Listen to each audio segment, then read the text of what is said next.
બંસી. બંસીબેન. અને ક્યાં રહ્યો છો તમે? અમે ક્યાં રહી છીએ? હા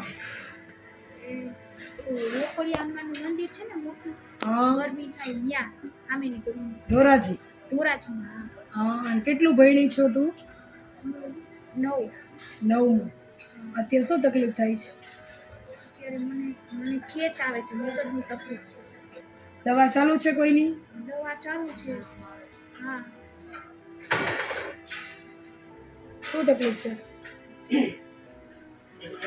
આ બાજુ આવતા રહ્યું. જ્યારે 1.5 વર્ષની હતી ને ત્યારે એના મમ્મી એને તેડી અને બજાર આ ઘરેથી ઓલા ઘરે જતા હતા મોચી બજારમાં. ત્યારે એના મમ્મીને સાડીના પલ્લુની અંદર એને ઠેસ આવી કે ગમે તે હોય. મા દીકરી બે પડી ગઈ હતી. પડી ગઈ તો એને મા દીકરીને બેયને નાના મગજમાં લાગેલું. તમારે શું થાય? મારાથી ઝીણકો ભાઈ છે એની છોકરી છે. અને આ ભાઈ? એનો છોકરો. આ ભાઈ બેન અગા ભાઈ બેન. એના મમ્મી પપ્પા ક્યાં છે બેયના? ગુજરી ગયા. ક્યારે? એટલે 1.5-2 વર્ષ થયા. તો અત્યારે કોણ સાચવે એને? એકલો. એકલી રહ્યા છોકરી. તેજા બાપાની જગ્યામાંથી ખાવાનું લેવા જાય અને ગમે ત્યાં માગીને ખાય છે. અને બીજા નંબરમાં કોઈ વાત કરવાનો ધડો નથી. માઇન્ડ એનો અપસેટ થઈ ગયો એટલા ટાઈમથી. આ લોકોને એક સમયમાં જાહો જલાલી હતી. એના બાપને ગાંઠિયાનો ધંધો હતો સુરતની અંદર. એ એવી જાહો જલાલી કે મોચી બજારમાં એક એના ઘરનું મકાન હતું. અત્યારે એ મકાન બધું વેચાઈ ગયું. બધું ફનાફટ. શેમાં વેચાણ? એના બાપને દારૂ પીવાની ને જુગારની ને બધી આદત હતી. બધું ચોખ્ખું કરી નાખ્યું. હાવ. દીકરો અત્યારે શું કરે? હા સવારે છે ને કેળા વેચે અને સાંજે 5 વાગ્યા પછી ગાંઠિયાનો ધંધો કરે છે. બીજા ભેગો જાય. ઘરમાં પૂરું થઈ જાય? બોલ તું બોલ એટલે હા કે બેટા મને નિર્ણય લેવાની ખબર પડે. અમે પરિવારવાળા કેસ નથી લેતા, પણ ક્યારેય કોઈ લેડીઝ કે આવડી દીકરી હેરાન થતી હોય તો માનવતા ન તો દયા ખાઈને લઈ લઈએ, પણ વાસ્તવિક પરિસ્થિતિ જે હોય એ રજૂ કરો તો અમે તમને સપોર્ટ કરીએ. જે હકીકત છે ને આ છોકરીનું કોઈ અત્યારે નથી. કારણ કે આવડી દીકરીઓ રોડ ઉપર હેરાન થાય, આગળ હજી એની જિંદગી કેવી હોય, હેરાન હાથના છે ને લોકો તકલીફ આપે તો અમે લઈએ, પણ પછી પરિવારવાળા કેસો અમે ન લેતા હોય ને લઈએ તો પછી સામાજિક પ્રશ્નો ઊભા થતા હોય. આજે છોકરીના માવતરના કુટુંબમાં છે ને સૌથી મોટો હું છું અત્યારે હયાતીમાં. અમે 4 ભાઈઓનો પરિવાર છે. આ બેનને તકલીફ કેટલા ટાઈમથી થઈ હતું? 2-2.5 વર્ષની હતી ત્યારથી. પણ હવે એને બધું આ 2-5 વર્ષ ત્યાં પૂરું થઈ ગયું એટલે હાવ એનો બાપ વરદી પહેલાં મરી ગયો. એના બાપને દારૂ પીવાની આદત હતી અને જુગારે રમવાની આદત હતી. આ છોકરાઓને એક સમયમાં ઓનલાઈન મંગાવીને ખાવાનું ખવડાવ્યું છે આ લોકોને. હવે માગી પોરબંદર વાળી મેટર જે છે ને દીકરો હિનાની સેમ પરિસ્થિતિ આની.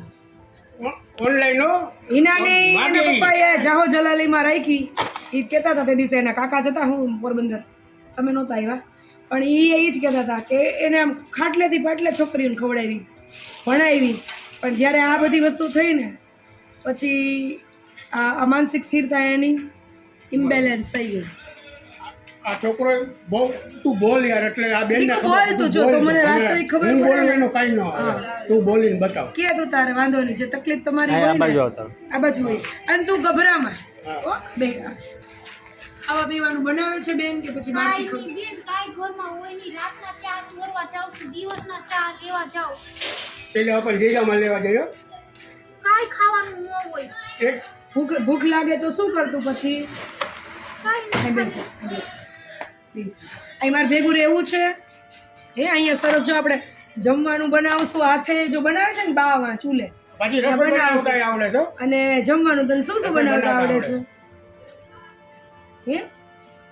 તું તો કેટલી સરસ લાગે. જો તારા વાળ કેટલા સરસ છે, તારું મોઢું કેટલું સરસ છે, તો તું કેમ આવું જીવન જીવે છે? મારી પાસે રહેવું છે? હું મોટી બેન છું. કોણ છું? મોટી બેન. મારે ભેગું રહેવું છે? કેમ રડે છે? કઈ કેવું છે તારે? તો કેમ રડવું એવું? જો કેટલી તું બોલીશ તો ખબર પડશે. કેટલી બહેરાઓ બોલીશ તો ખબર પડશે. તું બોલ નહીં તો મને કેમ ખબર પડે તને શું તકલીફ થાય છે? આમ હેરાન કરે છે કોઈ હેરાન કરે છે? કોણ હેરાન કરે છે? કેટલા હેરાન કરે. ઘરમાં આવે છે કોઈ હેરાન કરવા? હા, કોણ આવે છે? ઘરી જાય, રાતના ઘરી જાય, દિવસના બધાય. મારે છે કોઈ? આમ જો જે હોય મન કે અહીંયા કોઈ હેરાન નહીં કરે તને હો. આ મારે ને મારે. શું કામ મારે? તું રાતના નીકળી જાય ઘરની બહાર એટલે ને? તો શું કામ મારે? રાતના 12 વાગી જાય ને એ મામા ઉપાધિ થાય. તો શું કામ ભઈલો શું કામ મારે? ના એ છે ને ગમે એ વાક હોય ને જીરીક તો એ મારી લે છે. પણ એને હજી એ નાનો છે, તુંય નાની છો, એની ઉપર કેટલી બધી જવાબદારી હોય. કામ કમાવા જવાનું, ભેગું કરવાનું, પછી તારી ચિંતા એને થતી હોય, પછી તું જીદ કરે તો ખીજાય ને તને. કઈ આમ તું માનતી નહીં હોય એવું કરે છે ને. તો એવું કરે તો ભાઈ શું કરે પછી? એ કમાવા જાય કે તારું કરે કે શું કરે તે? હવે નહીં મારે અહીં રહેવું છે મારી પાસે. અહીં રહેવું છે ને? તો તારી પાછળ જો કેટલી તારા જેવડી જ બે ને જો અહીંયા જો તારા જેવડા કેટલા તારા બધા જેવડી છે. જ છે ને જો અહીં મારી પાસે ગમશે ને તને? છે ને એક લખાણ જોશે જો હું આપીશ તમારે તમે કેવી રીતે હું બંધાયેલો છું. બરાબર. એક એનામાં અપલખણ હું તમને બતાવી દઉં પહેલા. કારણ કે જો કોઈ પણ વસ્તુ રેડી હોય છે, મોબાઈલ ભર્યો હોય છે, હું તમને મારા પેટમાં કાંઈ છુપાવવા નથી માગતો. હું ચોરી કરી લે જલ્પાબેન બેટા એવું કેમ કરે છે? આજે બતાવ. તો એને કયો ને દીદી જો. મારો મોબાઈલ આપી દે, મોબાઈલ લઈ લીધો છે. શું કરવો છે તારા મોબાઈલ મને કે? તો હું શું કરું મોબાઈલ વિના? તો બીજું ઘણું બધું કામ હોય તો મોબાઈલમાં તો શું આ કરી કે? બધી કામ જ કર્યા કરવાનું, ન્યાય ઘરમાં કામ જ કરે, ખાધા વિના એમનેમ કામ કરતી. એની તાર મોબાઈલને શું કરવો હોય એ મને કે. તાર મોબાઈલમાં શું કરવાનું હોય? કામ હોય કઈ મોબાઈલમાં? શું કરવાનું હોય મોબાઈલમાં તારે? તારે કોઈ વ્યક્તિ સાથે લગ્ન કરવાના છે? તને કોઈ ગમે છે? એવી કાંઈ મેટર છે? એવી કોઈ મેટર નથી. જ્યાં જગ્યામાં ખાવા લેવા જાય ને તો ચા લેવા જાય ને બપોર ત્યાંથી આ ભગવાનની મૂર્તિ લઈ આવી. આજે જે બાબાજીના બે માણસ છે મારા ઘર પાસે જ રહે. હવે એ મને આવીને બીજું કોઈ છે એનું આના ફેમિલીમાં હું એક જ અમે બે માણસ છે. એટલે આ કાંઈ પણ ચોરી કરે કે કાંઈ પણ કરે એની દાનત ચોરી કરવાની ન હોય, હા પણ એને એવું મગજમાં ના હોય. માનસિક અસ્થિર. હા, એને મગજમાં એવું ન હોય કે હું ચોરી કરું એમ, પણ એને એમ હોય કે મારો ટાઈમ નથી જતો તો હું ટાઈમ ક્યાં કાઢું? મોબાઈલ હોય તો મારો ટાઈમ જાય. પણ આપણે અહીં ટીવી લઈ જશે તો તને ગમશે ટીવી જોવાનું? ટીવી નું ગમે. તો મોબાઈલ તો અહીંયા મળે નહીં, શું કરવું કે? મને મોબાઈલ આ લોકો નથી દેતા. કામ હોય એટલી વાર જ દે. હું મોબાઈલ પછી મૂકી દઉં છું. એટલે તો શું કરવું છે કે? રોડ ઉપર ખોટું તો બધા હેરાન કરે, ઘરમાં આવીને હેરાન કરી છે. અહીંયા રહેવું કે અહીંયા રહેવું સારું? પછી તને ભરવાનું, ગૂંથવાનું એવું કાંઈ આવડે છે? શું આવડે? સ્ટોન ચિપકાવવાનું આવડે તો હું એવું લઈ દઉં તો એવું તું ચિપકાવીશ? એવું કામ કરીશ?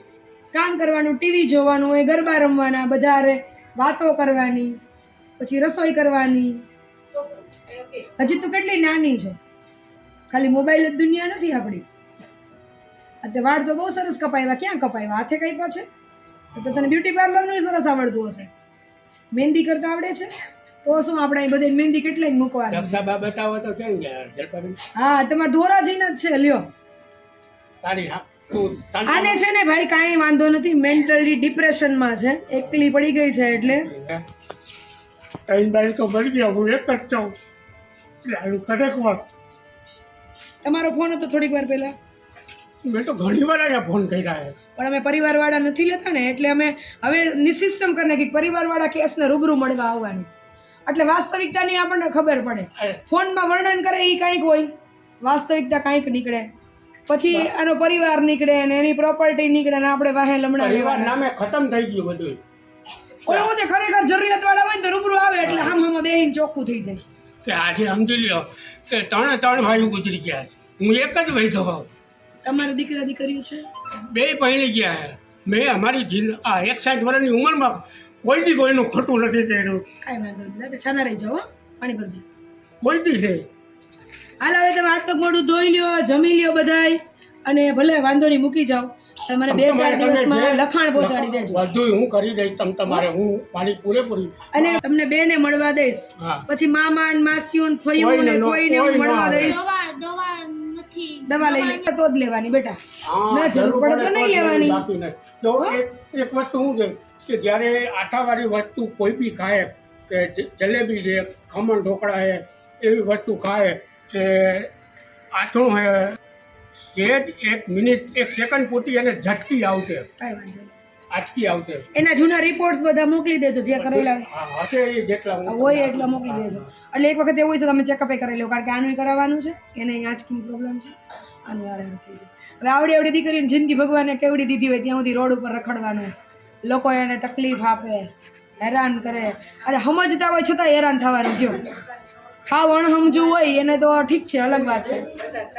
એટલે આને કાંઈ બીજી જરૂર નથી, આને પ્રેમ લાગણી હૂફ મળે અને સારું માથે કોઈ ટ્રેન કરવાવાળું મળે તો આને આ દીકરીઓ છે ને એ એનું જીવન જીવી લે.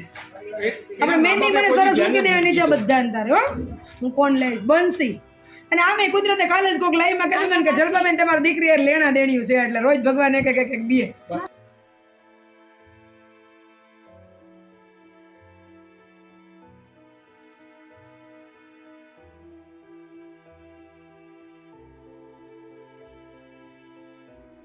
પછી અહીંયા એવા તો ન હોય ને મગજના ઓલા બેરા ને એવા ન હોય ને. ના એવા હોય પણ આપણે એને ભેગું નથી રહેવાનું, આપણું રહેવાનું ન ખુશ આ બાજુ.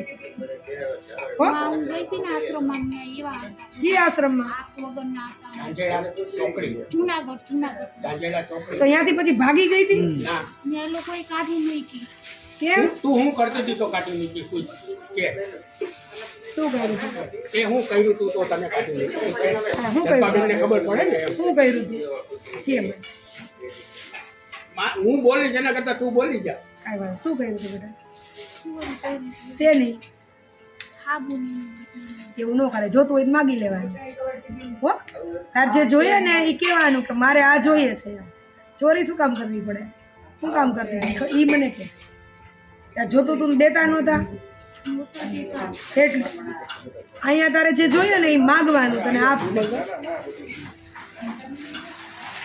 હોય બધું બધુંય હોય. તારે જે ખાવું હોય તને ભૂખ લાગે ત્યારે માગવાનું. જો નો હાજરમાં હોય તો કહેવાનું, બીજે દિવસે લઈ આવી દે. ચોરી ન કરતી. હો ઘણી વસ્તુ એવી હોય કે આપણે એમ કહીએ કે ચોરી કરે પણ માણસને મળે નહીં રાતે હે ને અને માનસિક સ્ટેબિલિટી ના હોય તો શું કરે? રાતે હે ને રાતે બધા સુઈ ગયા હોય. પછી આશ્રમે હું ગયો તો બધા સુઈ ગયા હોય રાતે 10 વાગે. એટલે હાથે ફ્રીજ ખોલી અંદર ફ્રૂટ પડ્યું હોય, દૂધ પડ્યું હોય તો ખાઈ પી જાય. પણ એ ક્યારે ખાઈ ગયો? જો એને જોઈએ એટલું મળી જાય. આ અમાર રેઢા રાજ છે. ફ્રૂટ અમારે મોઢામાં દેવા પડે, ખાવ પાછા થાળીઓમાં આવે. જે વસ્તુ એને જોઈએ એ મળે નહીં તો માણસ શું કરે? ગયું એને માનસિક સ્થિરતા તો કઈ બેલેન્સ, એનો ઈરાદો ચોરી કરવાનો નથી. તમે સમજો. હવે એમ કયો દીદી, જો આ મને કાંઈ નો લઈ આવી દેજો ને મને એકદમ ભૂખ લાગી જાય તો હું દવા પીવું ને મારા ઘરે ઘરમાં રહેવાય જ નહીં તો હું ચા ચોરવા જાઉં. મને હું ચા ચોર મને કેવું ભગવાને કરી નાખ્યું તું પગમાં હાથમાં. મને અચાનક જ કેવું થવા માંડ્યું તું. મેં ચા ચોર્યું તો અંદર મંદિરમાં ગઈ તો એને મનમાં એમ થાય છે કે હું ચોરી કરું છું એમ. એ પોતે એ નથી એ સારું ફીલ કરતી, પણ એને ભૂખ લાગે મળે નહીં તો શું કરે? એનો ઈરાદો ચોરી કરવાનો નથી પણ એને મળતું નથી. એના માટે હું કરું છું. મને ખબર પડે કે મારે નથી કરવી ચોરી. ખાવાનું નથી મળતું તો મને આટલી અહીં બધું મળશે બે. માગી લેજે મારો દીકરો. હો અને હવે તું મારી દીકરી તારે જે જોતું હોય ને મને કહેવાય.